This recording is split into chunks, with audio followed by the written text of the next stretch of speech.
Do you want to read the email? Yep. So this email came in on December 31st at 10:42 a.m. That is Tuesday. He said, in case I do not make it to my decision point or on to the Mexico border, I am sending this now. Please do not release this until 1 January and keep my identity private until then. First off, I am not under duress or hostile influence or control. My first car was a 2006 black Ford Mustang V6 for verification. What we have been seeing with drones, he puts that in quotes, he says drones, is the operational use of gravitic propulsion systems powered aircraft by most recently China and the East Coast, but throughout history, the US. Only we in China have this capability. Our OPSEN, that's Operations Center, our OPSEN location for this activity is in the box below. China has been launching them from the Atlantic from submarines for years, but this activity recently has picked up. As of now, it is just a show of force, and they are using it similar to how they used the balloon for SIGINT and ISR, which are also part of the integrated comms system. There are dozens of those balloons in the air at any given time. The so what is because of the speed and stealth of these unmanned aircraft. They are the most dangerous threat to national security that has ever existed. They basically have an unlimited payload capacity and can park it over the White House if they wanted. It's checkmate.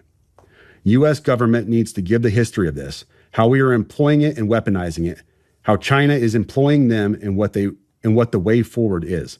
China is poised to attack anywhere in the East Coast.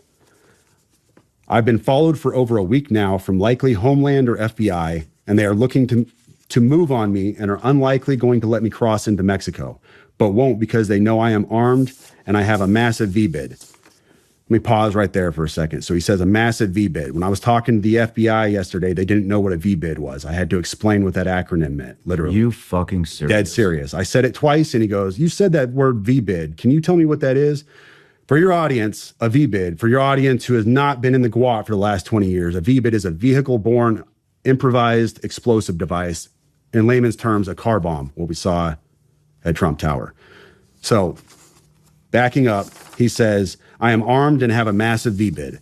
I've been trying to maintain a very visible profile and have kept my phone, and they are definitely digitally tracking me. Here's where he gets into the other stuff, and this is where we had to redact the names. Well, your producer redacted the names.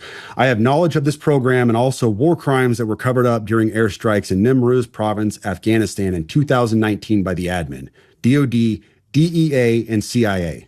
I conducted targeting for these strikes of over 125 buildings. 65 were struck because of civcas, that's civilian casualties, that killed hundreds of civilians in a single day.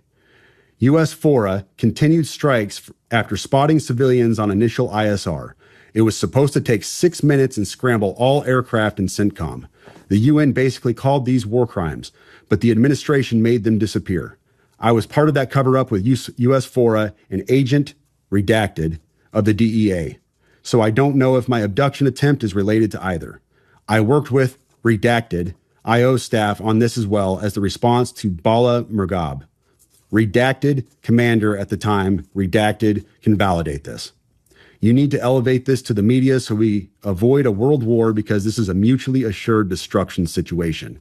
Then he says, for vetting, my LinkedIn is Matt Berg or Matthew Livelsberger, an active duty 18 Zulu out of 110, that's 1st Battalion, 10th Special Forces Group. My profile is public. I have an active TSSCI with UAP, USAP access. What is USAP? Do you know what that is? I don't know what that is. But I checked his credentials on LinkedIn. So that was the first thing I did. I went to his LinkedIn page. First thing I noticed was all of his bona fides were in place. He has all the UAS training from USASOC and everything else. And so I said, okay, at least the guy knows what he's talking about with drones. That was a very rough dig into the guy. But my issue was I couldn't validate or verify any of this information. And I told him that. And how I responded to him was in a subsequent email. I said, this is obviously a very big deal, but I don't have anything to verify this information with. Talking about gravitic propulsion systems without evidence just makes me another UFO talking head. Like, I'm not going to go on my social media page and start talking about UFOs and anti-gravity systems and everything. I don't know what you're talking about. I can't. And he said, can I get on Fox News Contact on Signal as well as Sean's show? Hegseth would be good too. That was his last message to me. Wow. Yeah. You know, the thing is, what is a gravitic propulsion system? be honest